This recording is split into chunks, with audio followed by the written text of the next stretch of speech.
She should eat somewhere else. Places like this aren't made for wheels. The voice cut to the diner like a blade, loud, mocking, and impossible to ignore. 3 muscular men in tight-fitting gym shirts stood near the front, laughing as one leaned over and tipped her wheelchair back. Not hard, just enough to send her rolling into the side of a booth. Silverware clattered to the floor. A coffee cup shattered near her feet. Maggie Carter sat in her usual spot, far left corner of the rusty fork grill, just beneath the clock that always ran 5 minutes slow.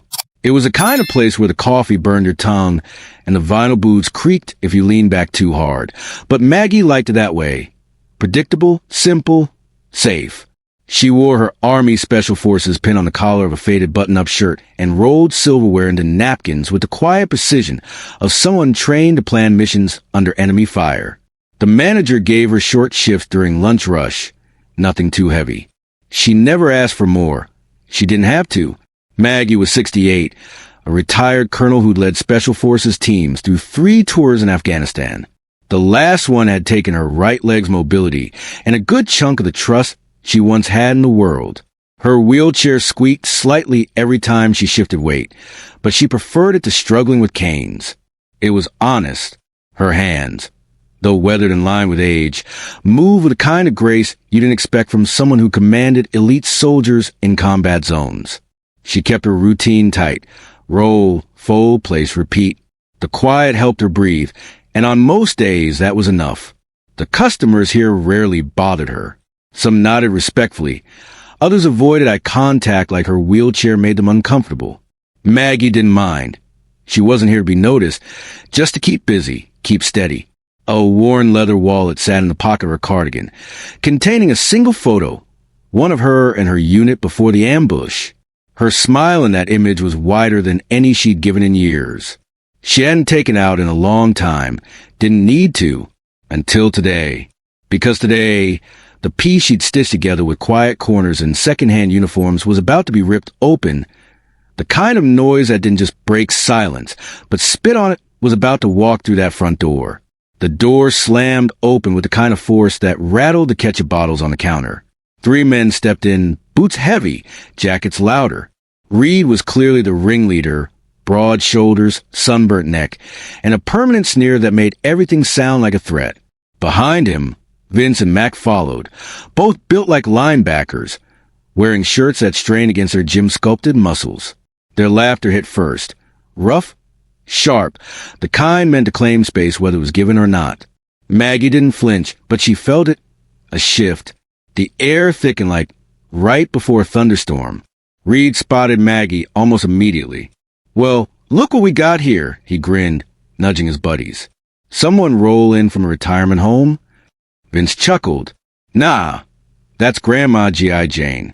Bet she's just here for the senior discount." Maggie didn't rise to it. She kept folding napkins, setting each one down with calm care. She'd heard worse in war zones. Insults didn't land the same. But in diners like this, where people looked away instead of standing up, they had a different kind of weight. Mac sat down at the counter, pounding the bell for service. "Hey, we getting menus or just staring at the help?" Maggie wheeled herself over, posture steady. "Would you gentlemen like today's special?" she asked, voice flat but controlled. "Sure thing, soldier girl," Reed smirked. "Roll it over." His voice carried too loud for the size of the room. On purpose. "Funny they let people like you serve food," Vince added. "Ain't that against some kind of health code?" A couple in the corner stirred, then went still. The waitress behind the register glanced up, then immediately busied herself wiping a spotless sugar dispenser. Maggie didn't respond. She simply placed the menus down, one at a time. Knife, fork, napkin. Measured. Controlled. "Don't they have special homes for you back at the VA?" Reed muttered, just loud enough. Maggie rolled away from the booth. Behind them, someone snorted. Mac leaned back and stretched his legs wide, taking more space than needed. "Maybe she's here for combat training," he grinned.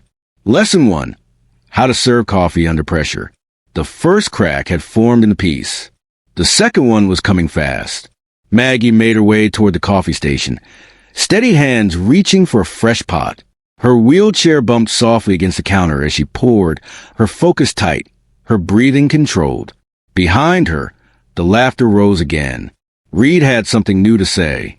He always did. "You know what I never got?" he called. "Why they started letting old ladies play soldier. Just slows everyone down." Vince chimed in. She probably sat behind a desk ordering real soldiers around and calling it war. Maggie didn't turn around. She didn't have to. The next moment did it for her. Max stood up suddenly and followed her, moving like he'd been dared to. "You deaf soldier girl?" he slurred. "We're talking to you." Maggie glanced over her shoulder, not in fear, but calculation. Mac was bigger than her, but sloppy.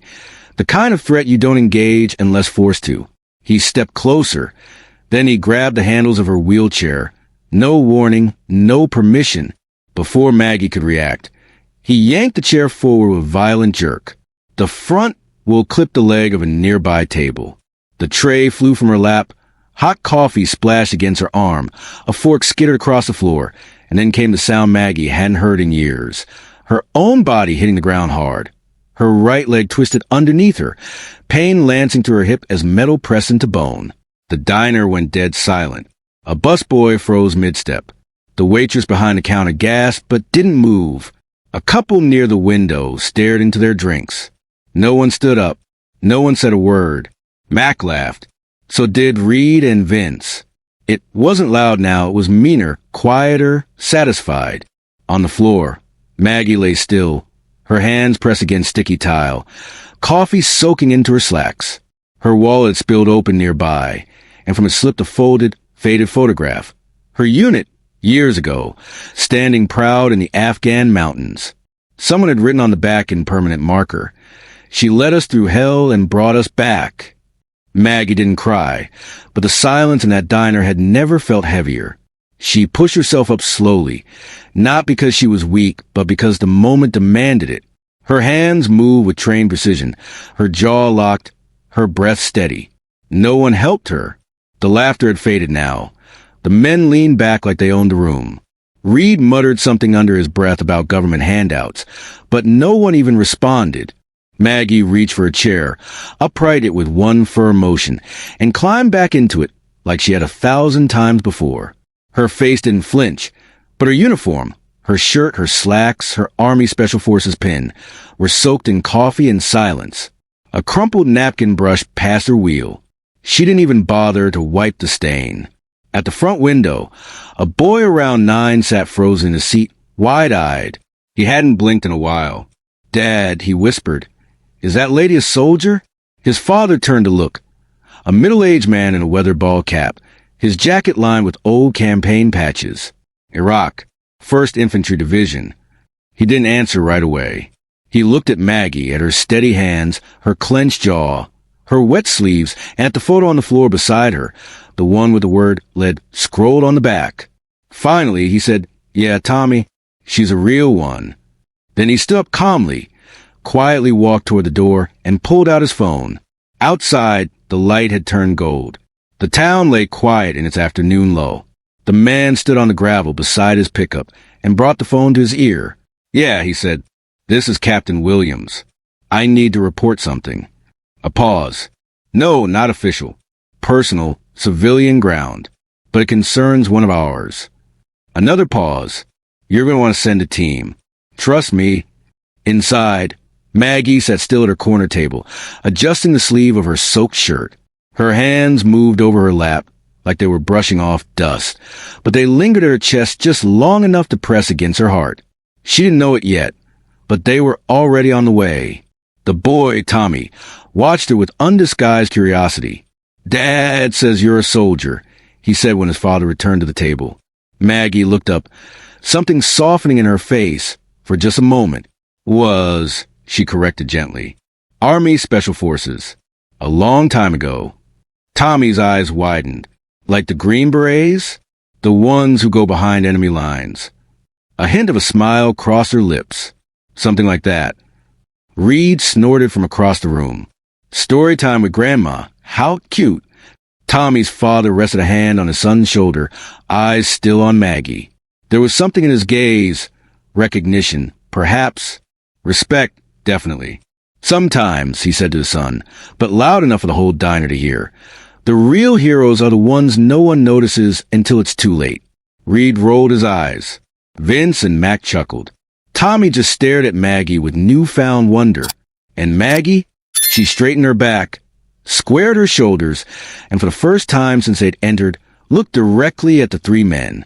Not with anger, with assessment, the look of someone who'd sized up far more dangerous threats in her lifetime.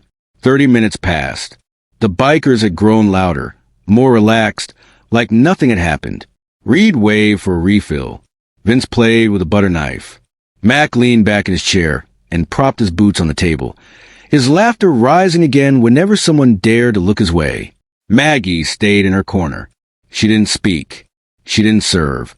Her posture was upright, hands folded neatly like she was bracing against something invisible. The photo had been returned to her wallet, but her clothes still carried the stains.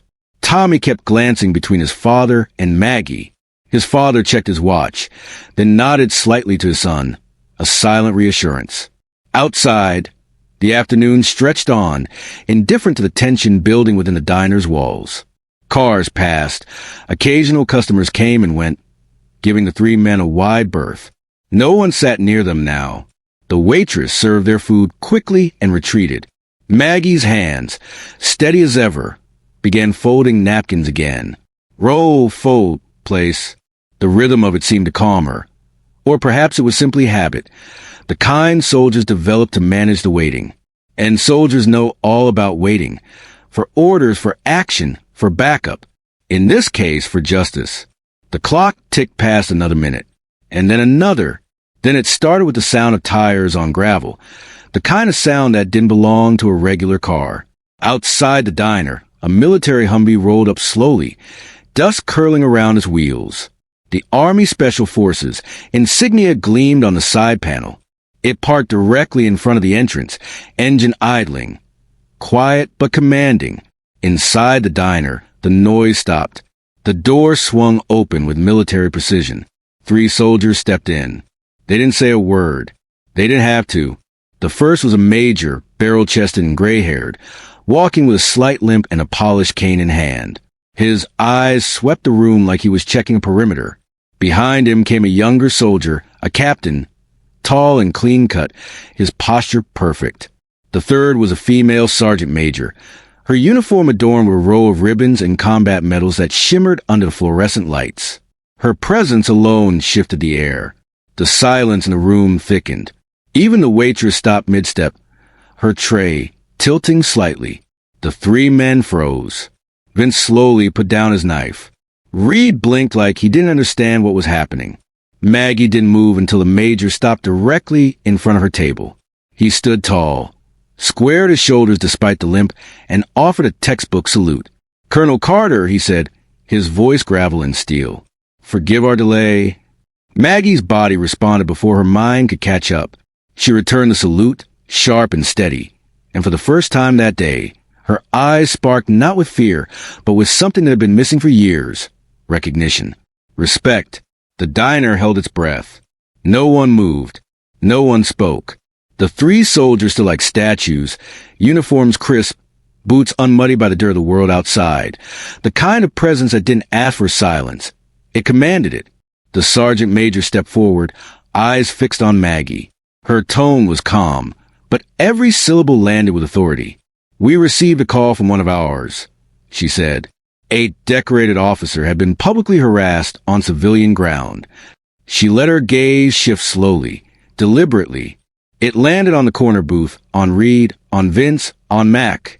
The laughter was gone now. Reed's jaw clenched. Vince looked down. Mac shifted in his seat, suddenly too aware of how loud he'd been just minutes before. The sergeant major's voice remained level, and that physical assault was involved. Maggie shook her head slightly. "It's nothing," she murmured, but the words didn't carry. The major did not flinch. "With respect, Colonel, it is not nothing," he replied, loud enough for the entire diner to hear. "Nobody touches one of ours. Not in combat. Not in peace. Not ever." The captain stepped forward, eyes locked on the 3 men. Colonel Carter led our unit through the Karengal Valley. She made decisions that saved dozens of lives when we were surrounded. I owe her mine. Maggie looked up, recognition dawning. Lieutenant Parker, she said, voice soft. Captain now, ma'am. He nodded. Thanks to you. At the counter, a sound. The boy from earlier, Tommy, stood up slowly. His father stood beside him. A subtle nod passed between them. Then across the room, an elderly man in a Korean War cap rose to his feet. No words, just a silent salute. A woman near the door followed, then 2 National Guard members in civilian clothes. Within seconds, half the diner was standing, back straight, shoulders squared, a wall of quiet, dignified solidarity. Vince sank into his booth. Reed looked away. Even Mac didn't speak. For the first time since they walked in, the 3 men didn't own the room. Maggie did, without raising her voice, without leaving her chair. A week passed. The sign out front was no longer the same. The rusty old metal that once read Rusty Fork Grill had been replaced with a wooden board freshly painted in deep navy blue. Homefront Cafe, where respect is always on the menu. Inside, the changes were quiet but unmistakable. The back wall now held a framed display of local veterans' photos, unit names, service years, some in dress uniforms, some in worn fatigues, all of them staring forward like reminders of what sacrifice looked like. The table where the 3 men once sat stayed empty, not because anyone banned them, but because no one wanted to sit there. Not anymore. Maggie still came in every afternoon, still folded napkins, still moved with the same quiet precision. But now her Army Special Forces pin was no longer tucked beneath her collar. She wore out in the open, and taped the back of her wheelchair was a small American flag patch. Faded but proud. Customers stopped to greet her now. Some offered thanks. Others simply nodded, eyes lingering on the plaque above her booth. Reserved for those who served. All gave some. Some gave all. The soldiers. They came back every Thursday at 1800 hours sharp. The same Humvee pulled into the lot. Major Reynolds, Captain Parker, Sergeant Major Gonzalez. They sat at Maggie's table without formality, without speeches. They just shared coffee in silence and memory. What had started as a single moment of cruelty had become something larger. A diner reborn, a town reminded, a woman no longer invisible. One evening, just as the sun dipped behind the Montana hills, the door to Homefront Cafe opened again. A young woman stepped in, barely out of basic training, stiff in a new Army uniform. Her cap was clutched tightly in both hands, her eyes wide and unsure. Maggie noticed her immediately. She wheeled herself forward without hesitation, her flag patch catching the warm glow of the setting sun. First deployment? She asked softly. The young soldier nodded. Shipping out tomorrow morning, ma'am. Sit down. Maggie gestured to the empty chair at her table. Coffee's decent. Company's better. As she settled in, Major Reynolds raised his cup. No words, just a silent toast. Around the diner, veterans lifted their mugs. Some with hands that trembled slightly, others with postures still sharp from years of discipline. If you believe respect should never depend on appearances, comment respect. To stand with every veteran who's ever been overlooked, and subscribe for more stories that honor quiet